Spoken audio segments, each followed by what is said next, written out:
Hello students, আজকে আমরা অন্য একটি প্যারাগ্রাফ বা রচনা আলোচনা করব, যেটি হচ্ছে এক্সারসাইজ অর্থাৎ শরীরচর্চা। দেখো, exercises are very essential for the body. শরীরচর্চা হচ্ছে আমাদের শরীরের জন্য অতি প্রয়োজনীয়।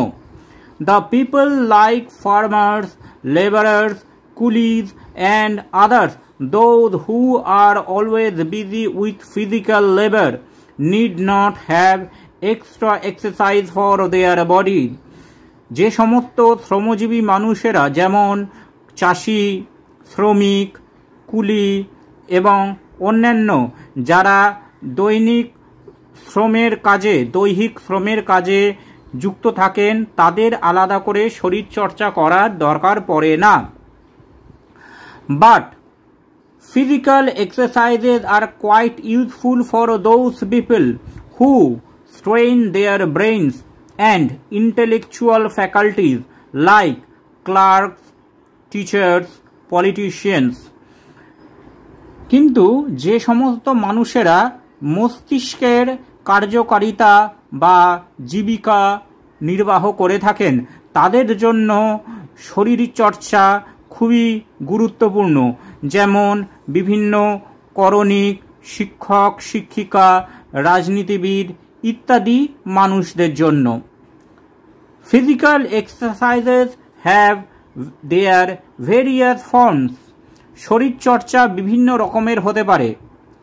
Swimming to many is the best form of physical exercise because in it the entire body gets proper exercise once at a time. অনেকের মতে সাঁতার বা সুইমিং হচ্ছে শরীরচর্চার সবচেয়ে ভালো উপায়, কারণ এতে শরীরের সমস্ত অঙ্গ প্রত্যঙ্গ একই সময়ে অ্যাক্টিভ বা কর্মব্যস্ত হয়ে থাকে। Running, jumping and gymnastics are the other forms of exercise.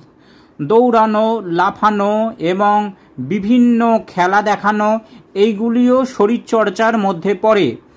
Game like soccer, hockey, cricket and tennis are the most popular kinds of physical exercise.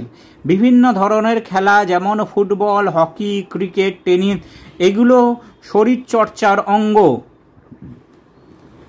Many people are getting interested in morning walk for maintaining good health. অনেক মানুষ morning walk বা সকালে হাঁটা পছন্দ করেন শরীর ঠিক রাখার জন্য। But it is established that yoga is the best form of exercise. কিন্তু এটা প্রমাণিত হয়েছে যে যোগ ব্যায়াম বা যোগা হচ্ছে শারীরিক চর্চার সবথেকে ভালো উপায়। Exercise has many benefits. শরীরচর্চার অনেক উপকার আছে। It have also a great impact on the mind. এবং নিয়মিত শরীরচর্চা করলে আমাদের মন ভালো থাকে। One should start practicing it when one is young and continue for life. আমাদের ছোটবেলা থেকেই শরীরচর্চা অভ্যেস করা উচিত এবং সেটা সারা জীবন চালিয়ে যাওয়ার চেষ্টা করা উচিত। এখানেই আজকে শেষ। Thanks for watching this video. তোমরা ফেসবুক এবং ইমেলে কন্ট্যাক্ট করতে পারো।